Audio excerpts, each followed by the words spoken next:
the best of the week on Relevant Radio. What is your favorite Christmas movie and why? We're going to be exploring this issue is every Christmas movie ultimately about Christ? When we think about this so-called magical element in a lot of these films, it's not there just for fun. And in this article that was written by Peter Dre and Matt Lillicrap, it's true that a lot of these Christmas films do have this sort of magical element, but it's not simply there just for fun. It leads to transformation. And that is a major ingredient in almost every one of the Christmas films that you can name. Even a comedy like Elf with Will Ferrell, Buddy the Elf eventually is reconciled with his dad, and he starts a family of his own. So there you go, transformation. In The Polar Express, there's a character named Billy. He's skeptical, and his skepticism is banished in that film. And of course, we have to think about Scrooge, of course, A Christmas Carol.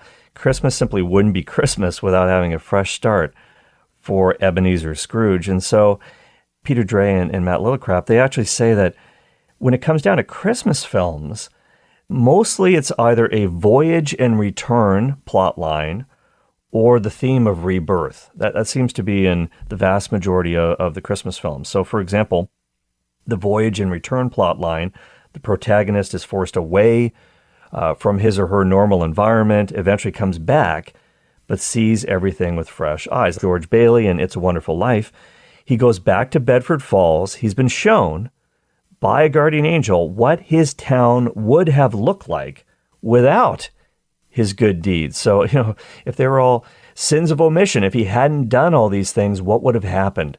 And that's an incredible lesson for all of us. And what about rebirth? That's kind of the other themed, and that's so prevalent in Christmas films.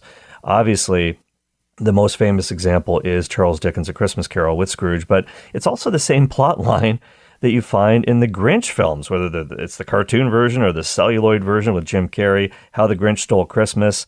That's the theme, rebirth. He's a tragic character.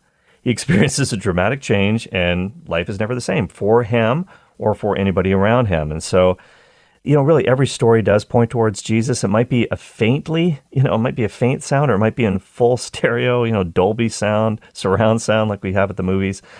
The bottom line is God created the world. He created the universe. So that means that it has meaning baked into it. And that's why these plot lines, there's only 7 different plot lines that ever come up, because this is kind of baked into the world. And I remember Cardinal Ratzinger, who of course became Pope Benedict XVI, he wrote about this. He basically said, the fact that the universe is intelligible and scientists try to find out, data. They're trying to study this means that we can know about it. It's knowable.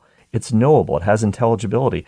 And it's not just on the physical science level, but also we can discover the meaning in the universe in terms of the moral meaning of life, the supernatural meaning of life, of course, that God reveals to us. And that's the only way we can really figure that out, ultimately, is that we can know that God exists, but he must reveal more about what he is like, his love for us, and that ultimately happens in the person of Jesus Christ. And that's why his birth at Christmas is so important for us to contemplate. And we're kind of like archaeologists, as the authors say, digging up a meaning that's already there. It's kind of hidden in plain sight. And this isn't escapism. The reason why these stories kind of resonate with us so much, it's not because we're escaping from a future that could mean oblivion for us. We resonate with these stories because they strike a chord within us, because God has planted desires in the human heart. Scripture says that he set eternity in the hearts of men and women. So he's called us to embrace the life with him. And so this is why this keeps coming back in every story, even the Christmas stories and Christmas movies. Think about Billy's journey on the Polar Express or whatever, what have you. These are adventures, but the real delight comes when the hero returns home. And this voyage theme, right? And everything that once seemed ordinary is now, it's like going from watching a black and white movie to full Facticolor HD. That's really what all of our Christmas movies do for us, the ones that we really love. What about Home Alone? This is another one. Does this have anything to do with our spiritual life? Do we have a Home Alone clip, Jim? I made my family disappear. He wants his family to disappear, and of course this comic turn of events actually sees him living in a Christmas world without them. And at first it's kind of fun, but then this dream obviously becomes a nightmare. There's a lot of slapstick comedy, but the real emotional power comes when Kevin realizes what he's taken for granted for so long, his family. And so when they eventually get reunited, he just appreciates them so much, even his big brother Buzz. Can you imagine? So this is exactly what the best of Christmas movies do for us. The tendency to take people for granted. And Scrooge is a super, super example of this. So we very rarely think about this, but A Christmas Carol, the reason why it's so popular every year and why we decided to do this with the Merry Beggars on Relevant Radio is because it poses so many great questions. You know, what power could break through a selfish heart, reconcile families, help adults recover childlike wonder? This is what Christmas is really all about. And the great thing is, it's a true story. Here's another thing about Charles Dickens. When he wrote A Christmas Carol, he was actually really disillusioned by Christianity. I don't know if you know this, but he was super disillusioned by Christianity in his 1930s. He kind of rejected it. And he actually never mentions Christ specifically in A Christmas Carol. So he did know that Christmas does make people reflect on how they've been living during the past year. And obviously through the change of heart that Scrooge has in the story, the implication is that we can all be transformed. And I didn't know that when the story appeared, how it actually resulted in concrete outpouring of material help for the poor. I love that. I absolutely love that. And that's the rebirth theme, right? The rebirth theme and the voyage home theme are really the two big Christmas themes. And that's what we really have to contemplate, and how that points us to Christ. And all of these desires are kind of realized in him. He can bring us home at the end of the day. Let's go to John in Oswego, Illinois. Hi, John.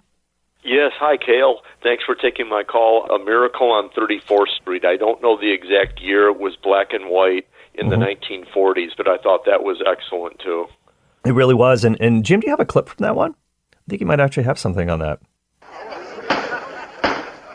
Your Honor, every one of these letters is addressed to Santa Claus. The post office has delivered them. Therefore, the Post Office Department, a branch of the federal government, recognizes this man, Kris Kringle, to be the one and only Santa Claus. Since the United States government declares this man to be Santa Claus, this court will not dispute it. Case dismissed. There you go. Miracle on 34th Street, another classic. I appreciate that one. Thanks so much. Like what you've just heard, share it with your family and friends. And thanks for listening.